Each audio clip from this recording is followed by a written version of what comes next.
आप कितने भी अच्छे कर्म कर लो, लेकिन समाज आपके बुरे कार्यों को ही सदैव याद रखता है। इसलिए लोग क्या कहेंगे, यह सोचने से बेहतर है कि आप अपना कर्म करें। जन्म लेने वाले के लिए मृत्यु उसी प्रकार निश्चित है जितना कि मरने वाले के लिए जन्म लेना। इसलिए इस विषय पर शोक मनाना व्यर्थ है।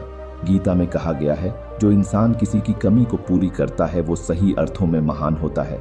तुम्हारे साथ जो हुआ वह अच्छा हुआ, जो हो रहा है वो भी अच्छा है, और जो होगा वो भी अच्छा होगा।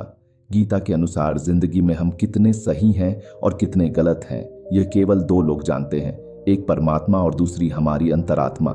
जीवन का आनंद न तो भूतकाल में है और न भविष्य काल में, बल्कि जीवन तो बस वर्तमान को जीने में है। जब तक शरीर है तब तक कमजोरियां तो रहेगी ही, इसलिए कमजोरियों की चिंता छोड़ो और जो सही कर्म है उस पर अपना ध्यान लगाओ। अर्जुन, तुम भला क्यों रोते हो? तुमने जो खोया क्या वह तुमने पैदा किया था? आज जो तुम्हारा है वह कल किसी और का होगा, क्योंकि परिवर्तन ही संसार का नियम है। किसी का अच्छा न कर सको तो बुरा भी मत करना, क्योंकि दुनिया कमजोर है लेकिन दुनिया बनाने वाला नहीं। यदि कोई व्यक्ति विश्वास के साथ इच्छित वस्तु को लेकर नित्य चिंतन करता है तो वह जो चाहे वह बन सकता है। सच्चा धर्म यह है कि जिन बातों को इंसान अपने लिए अच्छा नहीं समझता उन्हें दूसरों के लिए भी प्रयोग न करें। कोई भी व्यक्ति अपने विश्वास से बनता है, वह जैसा विश्वास करता है उसी अनुरूप बन जाता है। मेरे लिए समस्त प्राणी समान हैं, ना तो कोई मुझे अत्यधिक प्रिय है और ना ही कम, लेकिन जो मेरी भक्ति पूरे मन से करते हैं मैं सदैव आवश्यकता पड़ने पर उनके काम आता हूं। मन की शांति से बढ़कर इस संसार में कोई भी संपत्ति नहीं है। जो मनुष्य फल की इच्छा का त्याग करके केवल कर्म पर ध्यान देता है वह अवश्य ही जीवन में सफल होता है। कोई भी इंसान जन्म से नहीं बल्कि अपने कर्मों से महान बनता है। अपना, पराया, छोटा, बड़ा इत्यादि को भूलकर यह जानो कि यह सब तुम्हारा है और तुम प्रति एक के हो। बिना फल की कामनाएं ही सच्चा कर्म है। ईश्वर चरण में हो समर्पण, वही केवल धर्म है। जो व्यक्ति क्रोध करता है उसके मन में भ्रम पैदा होता है, जिससे उसका बौद्धिक तर्क नष्ट हो जाता है और तभी व्यक्ति का धीरे धीरे पतन होने लगता है। इस संपूर्ण संसार में अपकीर्ति मृत्यु से भी अधिक खराब होती है। सदैव संदेह करने वाले व्यक्ति के लिए प्रसन्नता ना इस लोक में है ना ही कहीं और। जीवन में सफलता का ताला दो चाबियों से खुलता है, एक कठिन परिश्रम और दूसरा दृढ़ संकल्प। जो मन को नियंत्रित नहीं करते उनके लिए वह शत्रु के समान कार्य करता है। कठिन परिश्रम से बचने के लिए व्यक्ति को भाग्य और ईश्वर की इच्छा जैसे बहानों के बजाय चुनौतियों का सामना करना चाहिए।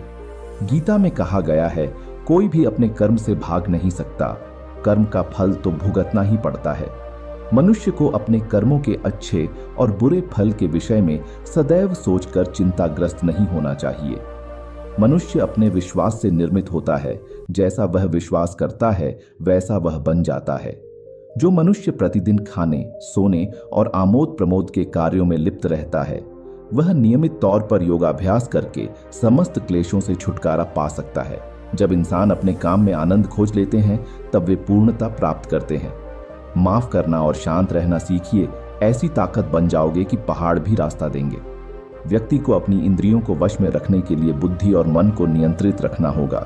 जो होने वाला है वो होकर ही रहता है और जो नहीं होने वाला वह कभी नहीं होता। ऐसा निश्चय जिनकी बुद्धि में होता है उन्हें चिंता कभी नहीं सताती है।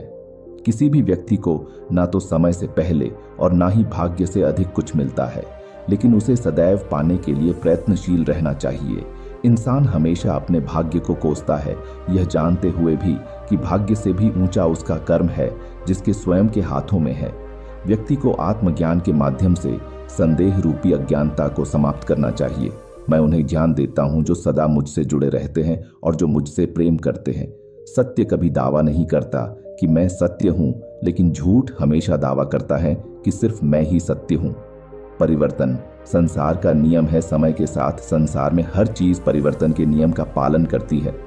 हालांकि मैं भूत, भविष्य और वर्तमान काल के तीनों जीवों को जानता हूं, लेकिन मुझे वास्तव में कोई नहीं जानता है। संयम, सदाचार, स्नेह एवं सेवा, ये गुण सत्संग के बिना नहीं आते। मनुष्य जिस रूप में ईश्वर को याद करता है, ईश्वर भी उसे उसी रूप में दर्शन देते हैं। अपने कर्तव्य का पालन करना ही प्रकृति द्वारा निर्धारित किया हुआ हो, वह कोई पास नहीं है। सज्जन व्यक्तियों को सदैव अच्छा व्यवहार करना चाहिए, क्योंकि इन्हीं के पद चिन्हों पर सामान्य व्यक्ति अपने रास्ते चुनता है। बुद्धिमान को अपनी चेतना को एकजुट करना चाहिए और फल के लिए इच्छा छोड़ देनी चाहिए। मन अवश्य ही चंचल होता है, लेकिन उसे अभ्यास और वैराग्य के माध्यम से वश में लाया जा सकता है। इंद्रियों की दुनिया में कल्पना सुखों की प्रथम शुरुआत है और अंत भी, जो दुख को जन्म देता है। इस संपूर्ण संसार में कोई भी व्यक्ति महान नहीं जन्मा होता है, बल्कि उसके कर्म उसे महान बनाते हैं। जीवन में कभी गुस्सा या क्रोध ना करे, यह आपके जीवन के ध्वंस कर देगा। हे पार्थ, मैंने और तुमने अपने कर्तव्यों को निभाने के लिए धरती पर कई अवतार लिए हैं, लेकिन मुझे याद है और तुम्हें नहीं। वासना, क्रोध और लालच नरक के 3 दरवाजे हैं। जो मनुष्य जिस देवता की विश्वास के साथ भक्ति करता है, मैं उस व्यक्ति की उसी देवता में दृढ़ता बढ़ा देता हूँ। सभी काम छोड़कर बस भगवान में पूर्ण रूप से समर्पित हो जाओ, मैं तुम्हें सभी पापों से मुक्त कर दूंगा। जो व्यक्ति मैं और मेरा इत्यादि की भावना से मुक्त हो जाता है, उसे जीवन में शांति की प्राप्ति होती है। आत्मज्ञान की तलवार से काटकर अपने हृदय के अज्ञान के संदेह अलग कर दो। अनुशासित रहो, उठो और कार्य करो। जिस प्रकार से प्राकृतिक मौसम में बदलाव आता है, ठीक उसी प्रकार से जीवन में भी सुख दुख आता रहता है। वह कभी स्थायी नहीं रहते हैं। इस जीवन में ना कुछ खोता है, ना व्यर्थ होता है। जो लोग परमात्मा को पाना चाहते हैं, वह ब्रह्मचर्य का पालन करते हैं। भगवान श्री कृष्ण कहते हैं कि मैं इस संसार की सुगंध हूँ, अग्नि की ऊष्मा हूँ और समस्त जीवित प्राणियों का आत्म संयम हूँ। बुद्धिमान व्यक्ति कभी भी कामुक सुख में आनंद लेते हैं। वह सदैव मोक्ष की प्राप्ति में लगे रहते हैं। वह जो सभी इच्छाएं त्याग देता है, उसे शांति की प्राप्त होती है। संपूर्ण संसार में जब अधर्म और पाप बढ़ता है, तो मैं धर्म की पुनः स्थापना के लिए धरती पर अवतार लेता हूँ। जैसे अंधेरे में प्रकाश की ज्योति जगमगाती है, ठीक उसी प्रकार से सत्य की चमक भी कभी फीकी नहीं पड़ती। इसीलिए व्यक्ति को सदैव सत्य बोलना चाहिए।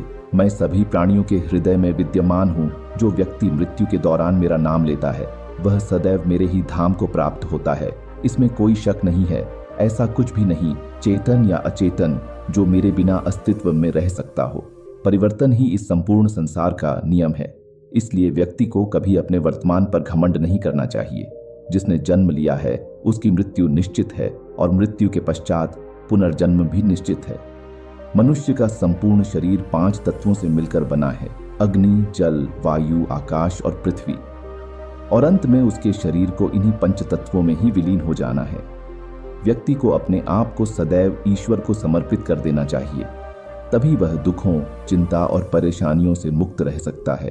प्रत्येक बुद्धिमान व्यक्ति को क्रोध और लोभ त्याग देना चाहिए, क्योंकि इससे आत्मा का पतन होता है। तुम बिना किसी कारण की चिंता करते हो और बेवजह ही घबराते हो। तुम तो आत्मा हो, जिसे ना तो कोई मार सकता है और ना ही जला सकता है। यही जीवन की सच्चाई है, जिसे प्रत्येक व्यक्ति को जानना चाहिए। न तो यह शरीर तुम्हारा है और न ही तुम इस शरीर के मालिक हो। यह शरीर 5 तत्वों से बना है: आग, जल, वायु, पृथ्वी और आकाश। एक दिन यह शरीर इन्हीं 5 तत्वों में विलीन हो जाएगा।